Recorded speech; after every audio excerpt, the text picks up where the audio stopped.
우리의 인생은 길을 걷는 여행과도 같습니다. 그 길을 잘 걸어간다는 것이 어떤 것일까 생각해 봅니다. 우리의 일반적인 인간관계 속에서도 우리는 열심히들 살아가지만 때로는 세월이 지난 후에 열심히 사는 것보다 또 함께 걸어가는 것이 더 중요하다는 것을 깨닫게 될 때가 오기도 합니다. 하나님과의 관계도 그렇지 않을까요?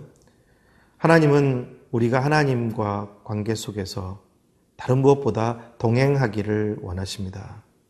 동행한다는 것은 그분을 위하여 뭔가를 열심히 한다기보다는 그분과 함께하는 것입니다. 우리와 동행하기를 원하시는 하나님께서 우리에게 베풀어 주신 그 은혜로운 길을 오늘도 말씀을 통해서 묵상해 봅니다.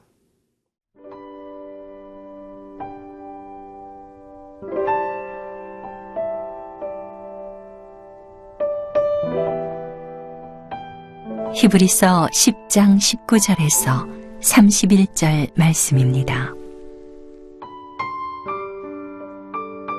그러므로 형제들아, 우리가 예수의 피를 힘입어 성소에 들어갈 담력을 얻었나니 그 길은 우리를 위하여 휘장 가운데로 열어놓으신 새로운 살 길이요 휘장은 곧 그의 육체니라.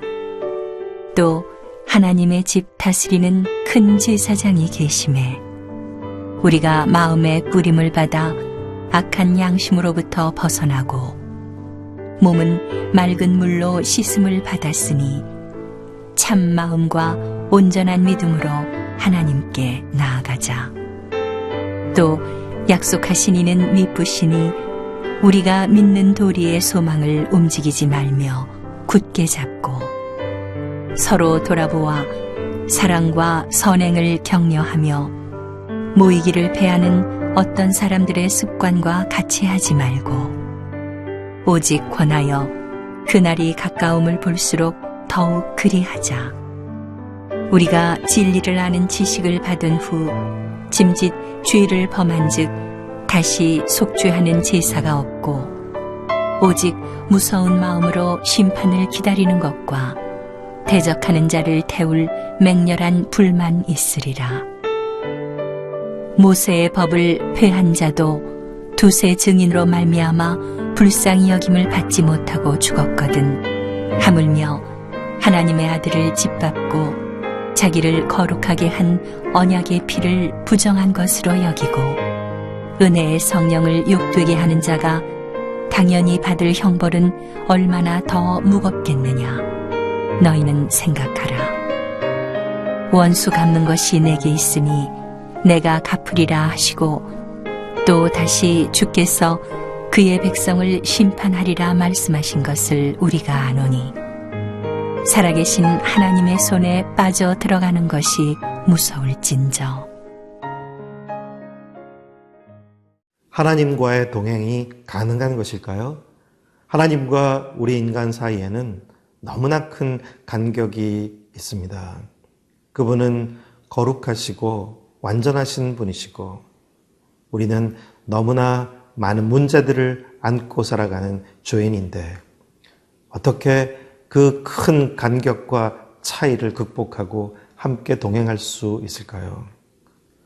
때로 인간은 하나님에 이르기 위하여 몸부림치기도 하지만 그러나 그것이 가능하지 않다는 것을 절망하며 느끼기도 합니다. 이스라엘 백성들은 세상에 있는 어떤 다른 민족보다 하나님과 가까이 나아가는 은혜를 입은 민족으로 우리는 성경을 통해서 보게 됩니다. 그들도 하나님과 가까이 와진다는 것은 너무나 어렵다는 것을 알고 있었습니다. 하나님은 두려운 분, 가까이 하기에는 너무나 멀리 계신 분, 감히 가까이 갔다가는 오히려 하나님을 보았다면 죽을 수밖에 없는 그런 두려움을 갖고 있었습니다. 그들이 제사를 드리며 하나님의 은혜를 바라고 하나님의 자비를 구하는 민족이기도 했지만 그들의 성소 안에도 들어갈 수 없는, 결코 들어갈 수 없는 특별한 구역이 있었습니다. 그것은 바로 지성소였던 것이죠. 그 지성소는 휘장으로 막혀져 있었습니다. 누구도 함부로 들어갈 수 없는 대제사장 한 사람이 1년에 단 한 번 들어갈 수 있을 만한 그런 특별한 장소였습니다. 하나님과 친밀한 관계는 어려운 것이고 그 하나님과 함께 대화를 하고 동행한다는 것은 불가능해 보였습니다. 하지만 예수 그리스도 안에서 이루어진 완전한 제사는 그 하나님과 우리 사이에 막혀져 있던 그 높은 담을 허물고 막혀져 있던 그 휘장을 걷어내 주셨습니다. 19절 말씀을 읽습니다.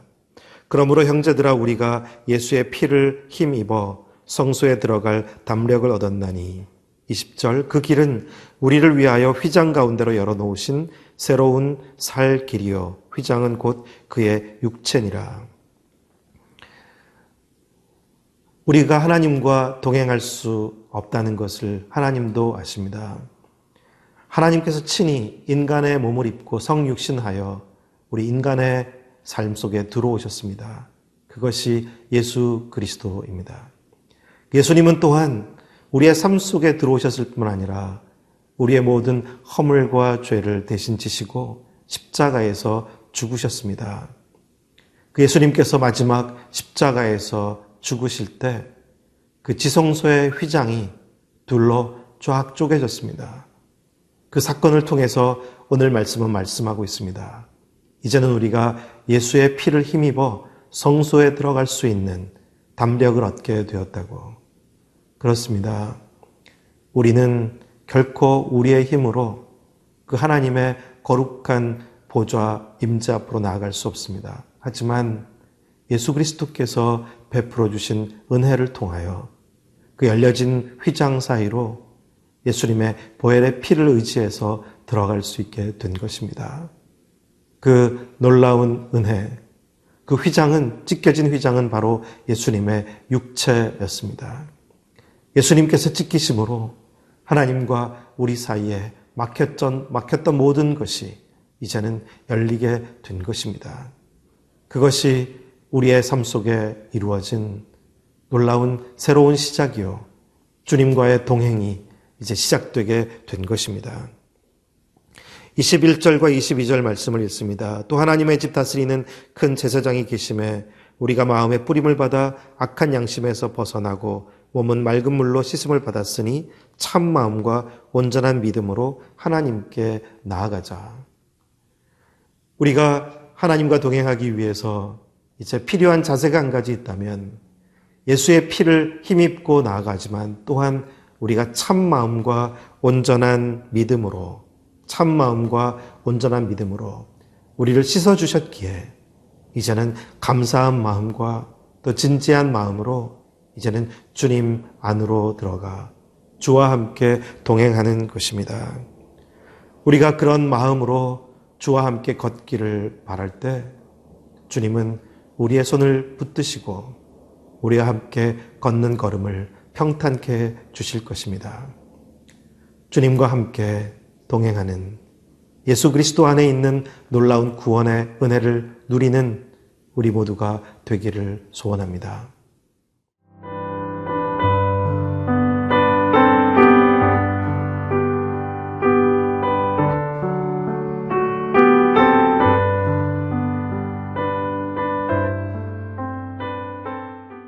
계속해서 이제 구원의 은혜를 입은 우리가 주님과 동행하기 위해서 어떤 자세를 갖고 살아가야 하는지 말씀해 주시고 있습니다. 23절에는 또 약속하신 이는 미쁘시니 우리가 믿는 도리의 소망을 움직이지 말며 굳게 잡고, 변하는 상황 속에서 우리가 흔들리지 않고 우리에게 주신 그 약속의 소망을 굳게 붙들고 살아가라고 권면하고 있습니다.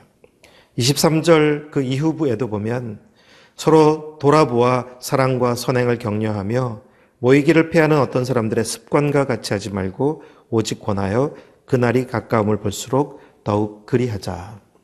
관계의 신실함에 대해서 또 부탁하고 있습니다. 우리가 이 땅에서 주님의 은총을 입은 자로 또 같은 은총을 입은 사람들과 함께 관계를 세우게 되는 것이 얼마나 소중한 것인가.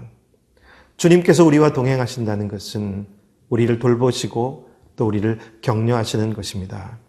또한 주님은 바로 그 은혜의 사랑 안에서 우리가 서로 돌보고 서로 격려할 수 있게 되기를 바라십니다.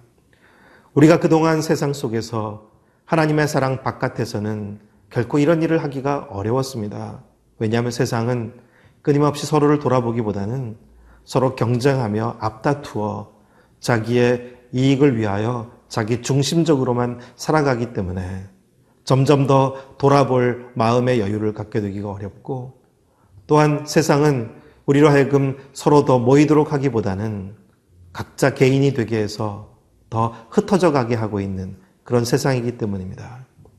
우리가 그런 세상 가운데서 은혜 입은 자로 살아간다는 것은 이제는 다르게 살아가는 것임을 격려해 주시고 있습니다.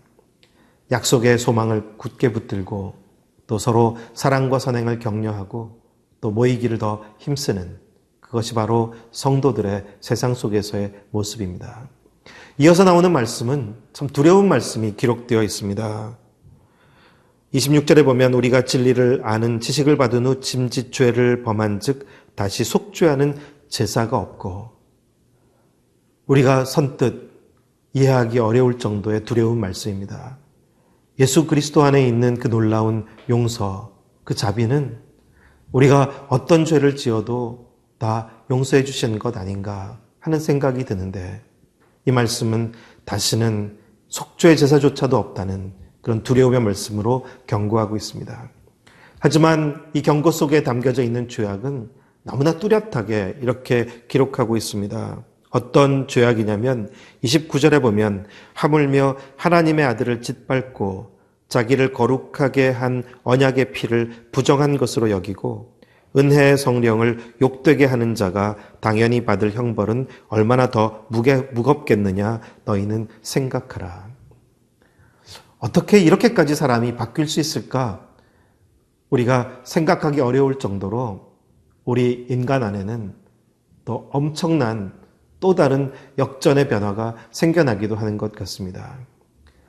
끔찍한 삶을 살던, 너무나 어두운 삶을 살던 사람이 빛 가운데서 살아가게 되기도 하지만 그 놀라운 구원의 은혜를 입은 후에 다시 배교자가 되어서 그리스도를 심지어 짓밟고 또 자신을 깨끗게 한 그리스도의 피를 아무것도 아닌 것으로 취급하고 은혜의 성령조차도 모독하고 거부하는 그러한 사람이 나타날 수도 있다는 것입니다.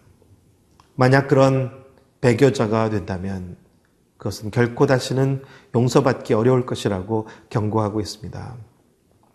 이 말씀은 그만큼 우리가 구원의 은혜를 입었지만 은혜 입은 것을 소홀히 여기지 말라는 말씀이기도 하겠죠. 주님은 우리가 은혜 입은 자로 살아가게 되기를 바라십니다. 우리가 구원받은 자로 구원의 확신 가운데 살아가는 것을 기뻐하십니다. 구원의 확신은 너무나 소중한 것입니다. 그렇지만 구원의 확신에는 사실은 위험 요소도 남겨져 있습니다. 그것은 내가 구원받았다고 나의 삶의 모든 것이 마치 하나님의 보증 수표인 것처럼 여기게 되는 것입니다. 예수님도 마태복음 5장에서 7장까지 해서 말씀하실 때 나더러 주여 주여 하는 자마다 주의 이름으로 또 능력을 행하는 사람들조차도 나는 너를 모른다. 불법을 행하는 자들아 내게서 떠나가라. 그렇게 말씀하실 수도 있다는 것을 경고하셨습니다. 우리에게 주어진 놀라운 구원의 은혜. 그 은혜는 우리가 소중하게 마음에 간직해야 하지만 그것을 마치 우리의 약속 어음이나 된 것처럼 이제 우리의 삶을 돌아보지 않는다면 그것은 헛된 구원이 되고 말 것입니다. 중요한 것은 은혜 입은 자로 겸손히 또 감사함으로 그 은혜를 전하는 통로로 살아가는 것일 것입니다. 30절 마지막 31절에도 살아계신 하나님의 손에 빠져들어가는 것이 무서울 진저라는 경고가 있습니다. 하나님께서 은혜의 손을 펴주셨지만 우리가 배교의 자리까지 들어가게 된다면 하나님의 진노의 손에 또한 붙들리게 될 것을 말씀하고 있습니다. 우리 모두가 구원받은 사람으로 은혜에 감사함으로 주와 함께 동행하는 삶을 살아가기를 소원합니다. 기도하겠습니다. 하나님 아버지, 예수 그리스도 안에서 허락된 그 놀라운 구원의 은혜, 휘장 가운데로 열어놓으신 그 새로운 살 길을 인하여 감사드리고 이제는 은혜 입은 자로 그 부르심에 합당하게 살아갈 수 있도록 주님 저희에게 성령을 충만하게 허락하여 주시옵소서. 약속의 소망을 붙들고 서로 사랑과 선행을 격려하며 모이기에 힘쓰는 저희들 되게 하여 주시고 혹여라도 우리의 영혼이 어두움 속에 또한 종노릇하게 되어서 배교의 길에 가까이 가지 않도록 저희를 깨워 주시옵소서. 오직 주님께 신실한 구원받은 은혜를 입은 자로 성실하게 살아가는 저희 모두가 되게 하여 주시옵소서. 예수님의 이름으로 기도드립니다. 아멘.